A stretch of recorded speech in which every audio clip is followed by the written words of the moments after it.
உடனே ஸ்பாட்லேயே போட்டுணும், என்கவுண்டர் போட்டுணும். அப்போ தான் அடுத்தும் செய்ய மாட்டான். அவங்க டியூட்டியை எல்லாருமே கரெக்டாக பார்க்குற அளவுக்கு அவங்களுக்கு ஃப்ரீடம் இருந்தாலே மோஸ்ட்டாக எல்லாமே நல்லபடியாக தான் இருக்கும். ஆனால் அந்த மாதிரி இருக்க மாட்டுறாங்க. ஒரு ப்ரிவிலேஜ் பீப்புள், நார்மல் பீப்புள், அந்த மாதிரி ஒரு டிஃப்ரென்ஷியேஷன் எப்பயுமே இருந்துகிட்டே தான் இருக்குது. நிர்வாகம் நல்லா பண்ணுறாங்க, கொள்றாங்க, செய்கிறாங்க, பரவாயில்லன்ற மாதிரி ஒரு பேர் வரும். அந்த பேர் இல்லைன்னா கெட்டுப்படும். அரசுக்கே கெட்ட பேர் தான். அவங்கவுங்க தன்னை பாதுகாத்துக்கிறது தான் அவங்கவுங்க அந்த பொண்ணுங்கள்ட்ட தான் இருக்குது. எனக்கு என்னமோ அப்படி தான் தோணுது. பட் அதுக்காக அதை நியாயப்படுத்தலை. நம்ம நிர்வாகம் பண்ணுறோம், அவங்களுக்கும் 1000 கஷ்டம் இருக்கும், இல்லைன்னு சொல்ல. நிர்வாகம் பார்க்குறவங்களுக்கு தான் தெரியும் அந்த கஷ்டம், அது வேற விஷயம். இருந்தாலும் நிர்வாகத்துக்கு வரும்போது நம்ம எல்லாம் பண்ணுவோன்ற நம்பிக்கையில் தான் ஜனங்களே ஓட்டு போட்டுவார். அந்த ஓட்டு போடுறதுக்கு மதிப்பு கொடுத்து நம்ம நல்லா செய்யணும், அரசாங்கம் நல்லா செய்யணும். 10க்கு உமன் பாதுகாப்புக்கு, பெண்கள் பாதுகாப்புக்கு என்ன மார்க் நான் கொடுப்பீங்க? 10 மார்க்கு. 10 மார்க் என்ன ஒரு 7 தரலாம். 4 கொடுக்கலாம். 8ங்க. 8 10க்குன்னா ஒரு 5% கொடுக்கலாம் சார்.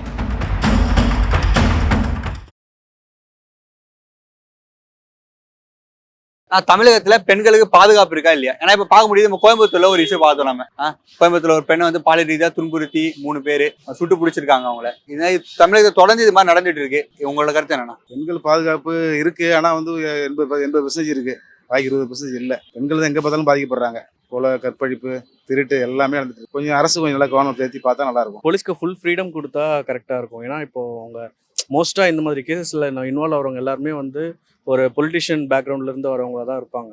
அவங்கள வந்து அவங்கள போலீஸால டைரக்ட் ஆக்ஷன் எடுக்க முடியாது. அவங்கள லைக் பொலிட்டிஷியன் சைட்லேருந்து ப்ரெஷர் வரும். ஸோ அவங்க போலீஸ் வந்து அவங்களோட டியூட்டியை கரெக்டாக பார்க்கறதுக்கு ஃப்ரீடமாக இருந்தாலே இந்த மாதிரி திடீர் தடுக்கலாம் மோஸ்ட்டாக. அதே மாதிரி லைக் பனிஷ்மெண்ட்ஸும் ரொம்ப லைக் டிலே ஆகி ஜஸ்டிஸ் கிடைக்கிறதுக்கு பதிலாக குயிக்காக கிடைக்கிற மாதிரி இருந்தால் இன்னும் பெட்டராக இருக்கும். தமிழ்நாட்டிலும் இல்லை, இந்தியா ஃபுல்லாகவே விமனுக்கு அந்தளவுக்கு சேஃப்டி இல்லை. எல்லாமே அதான் சொல்லுவாங்க, லைக் அவங்க டியூட்டியை எல்லாருமே கரெக்டாக பார்க்குற அளவுக்கு அவங்களுக்கு ஃப்ரீடம் இருந்தாலே மோஸ்ட்டாக எல்லாமே நல்லபடியாக தான் இருக்கும். ஆனால் அந்த மாதிரி இருக்க மாட்டுறாங்க. லைக் எங்கே போனாலும் ஒரு எப்படி சொல்கிறது, லைக் ஒரு ப்ரிவிலேஜ் பீப்புள், நார்மல் பீப்புள், அந்த மாதிரி ஒரு டிஃப்ரென்ஷியேஷன் எப்பயுமே இருந்துகிட்டே தான் இருக்குது. இதே இப்போ இந்த மாதிரி கேஸில் வந்து லைக் ஒரு ப்ரிவிலேஜான இப்போ ஒரு உமனுக்கு வந்து இந்த மாதிரி ஆகுது பாரியில், அந்த மாதிரி நம்ம நியூஸ் வந்து மோஸ்ட்டாக கேட்க மாட்டோம். ஒரு நார்மல் நம்ம சைடில் இருந்து middle class people, normal people, இல்லைனா like lower middle class people, இந்த மாதிரி பீப்புளுக்கு தான் வந்து இந்த மாதிரி பாலியல் வன்கொடுமை இந்த மாதிரி நடக்கிறது எல்லாமே நடக்குது. ஸோ அதுலேருந்தே நம்ம தெரிஞ்சுக்கலாம் லைக் யார் அது பாதிக்கப்படுறா, யாரால் பாதிக்கப்படுறாங்க அப்படின்றது. பாதுகாப்பு நல்லா தான் இருக்குன்னு நினைக்கிறேன். சரி, இன்னொன்று யோசிச்சு பாருங்களேன், எவ்வளோ ஜனத்தொகை, இத்தனை ஜனத்தொகைக்கும் ஒவ்வொருத்தருக்கும் ஒரு போலீஸ் வைக்க முடியுமா? இது நடக்க தான் செய்யும். எந்த ஆட்சியிலையும் எந்த இதுலேயும் நடக்கத்தான் செய்யும். அவங்கவுங்க தன்னை பாதுகாத்துக்கிறது தான் அவங்கவுங்க அந்த பொண்ணுங்கள்ட்ட தான் இருக்குது. எனக்கு என்னமோ அப்படி தான் தோணுது. பட் அதுக்காக அதை நியாயப்படுத்தலை.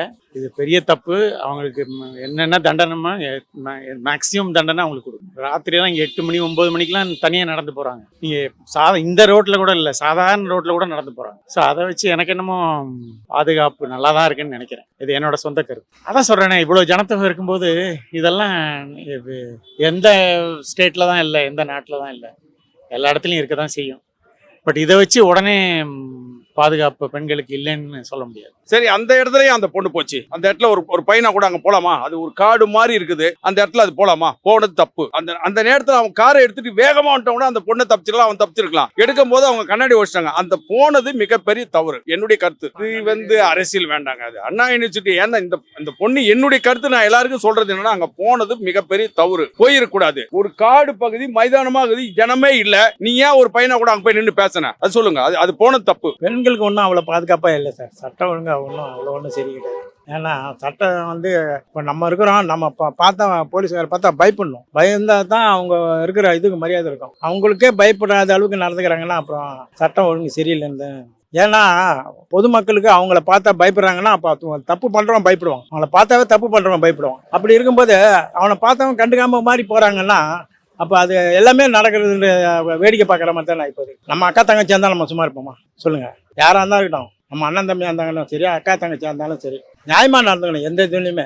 அப்போ தான் நல்லாயிருக்கும். யார் வந்தாலும் சரி, அப்போ அவங்கள பாராட்டுவாங்க. நல்லா இருக்குது, நிர்வாகம் நல்லா பண்ணுறாங்க, கொள்றாங்க, செய்கிறாங்க, பரவாயில்லன்ற மாதிரி ஒரு பேர் வரும். அந்த பேர் இல்லைன்னா கெட்டுப்படும். அரசுக்கே கெட்ட பேர் தான் அது. இது இப்ப தொடர்ந்து நடக்குது தமிழகத்துல. என்ன மாதிரி தண்டனை கொடுத்தா இதெல்லாம் நிக்கும் நினைக்கிறீங்க? உடனே ஸ்பாட்லேயே போட்டணும் உங்களுக்கு, என்கவுண்டர் போட்டணும். அப்பதான் அடுத்தும் செய்ய மாட்டான். இந்த சம்பவத்தை, இது கோயம்புத்தூர் சம்பவத்தை பாத்தீங்களா, அப்படியே உங்களுக்கு நம்ம வீட்டுக்குள்ள இருந்து பதிலப்படி இருக்கும்போது அதான் அந்த ஸ்பாட்லேயே அவங்க பனிஷ்மெண்ட் கொடுத்துடணும். அப்பதான் என்ன தீர்வு கிடைக்கும். சட்டம், போலீஸ், கோர்ட்டுலாம் போகவே கூடாது. தப்பு பண்ணா அன்னைக்கு போட்டணும் அவனை. எல்லா விஷயத்தையும் சொல்றான். கொலை பண்றது, திருடுறது, கற்பழிக்கிறது, எல்லா விஷயத்துக்கும் செஞ்சு. என்ன மாதிரி தண்டனைகள் கொடுத்தா இந்த பிரச்சனை நீ சால்வ் ஆகும் நினைக்கிறீங்க? தூக்கு தண்டனை தாங்க. மிடில் ஈஸ்ட்ல கொடுக்குற மாதிரி, துபாய், அபுதாபில கொடுக்குற மாதிரி தூக்கு தண்டனை தான் அது. ஆனா அதெல்லாம் நீதிபதிகள் அந்த விசாரணை, அந்த சட்டம், அது கடமையை ஒழுங்கா அது அந்த ப்ரொசீஜர்ஸ்லாம் ஃபாலோ பண்ணி செஞ்சு கொடுக்கணும். பட் மேக்ஸிமம் தண்டனை தூக்கு தண்டனை தான் கொடுக்கணும். தண்டனை வந்து அது கடுமையாக்கணும். அவனை 3 பேரும் அவனுக்கு பிடிச்சி அடிச்சு மண்டையை ஓடிச்சிடணும், இல்ல சூட் பண்ணணும். உடனடியா தீர்ப்பு சொன்னா, ஏன்னா நம்ம சட்டத்துல அந்த மாதிரி இடம் இல்ல தீர்ப்பு சொல்றதுக்கு. அவனுக்கு போலீஸ் ஷூட்டிங் பண்ணிட்டு பண்ணினா அவனுங்க பண்ணதும் தப்பு, இந்த பொண்ணு அங்க போனது மிகப்பெரிய தப்பு. அவ்வளவுதான். என்ன மாதிரி தண்டனை கொடுத்தா ஸ்டாப் ஆகுன்றீங்களா? அது பப்ளிக்கா கொடுக்கணும் சார். பப்ளிக்கா கொடுக்கணும். ஒரு கோர்ட்ல பப்ளிக்கா கொடுக்கணும். கொடுத்தா தான் அடுத்தவன் செய்ய மாட்டான். இந்த மாதிரி செய்யணும், அடுத்தவன் செய்ய மாட்டான். கையோ காலை வெட்டி முடமாக்கணும். ரெண்டாவது எந்த வேலையும் செய்யக்கூடாது. அவனே துண்ணு அவனே பேணுக்கணும். அப்படி இருந்தா தான் அவன் நல்லா அடுத்தவன் செய்யறதுக்கு பயப்படும். ஐயோ இந்த மாதிரி பண்ணா நம்ம. ஆனா இப்ப நடக்குது வந்து திமுக ஆட்சினா 10க்கு உமன் பாதுகாப்புக்கு, பெண்கள் பாதுகாப்புக்கு என்ன மார்க் நான் கொடுப்பீங்க? 10 மார்க்கு 10 மார்க் என்ன ஒரு 7 தரலாம். பேலன்ஸ் 3னா 3 வந்து அவங்க பாத்துக்க வேண்டியதான். அரசியல், இது சட்டவட்டம், போலீஸ் பிரச்சனைங்க. ஆக்ஷன் தான்ப்பா மெயின். உடனே ஆக்ஷன் எடுத்தாகணும். எந்த பிரச்சனை உடனே ஆக்ஷன் எடுத்தாகணும். தப்பு செய்யணும், தண்டனை அனுப்பிக்கணும். அப்பதான் அடுத்தவன் செய்ய மாட்டான். இப்போ 3 பேர் சுட்டான்ல, ஏன் நெத்தில சொல்லிட்டு ஏன் இருக்க காலை சுட்டானுவான்? நெத்தில உடனே போட்டுருக்கணும். போடுறதால செஞ்சு போன அடுத்த செய்ய மாட்டான், பயப்படுவான்ல. 10 out of like 4 கொடுக்கலாம். 8ங்க 8. ஏன் நல்லா நல்லா பண்ணலாங்க, நல்லா பண்ணியிருந்தானுங்கிறாங்க. போடுங்க, ஒரு டன் போடுங்க. 10க்கு 10 போடலாம். ஆமா போடுங்க. 10க்குன்னா ஒரு 5% கொடுக்கலாம் சார். 5% கொடுக்கலாம். ஏன் சார் சொல்றீங்க 5 சொல்றீங்க? ஏன் 10 கொடுக்கலாம்ல?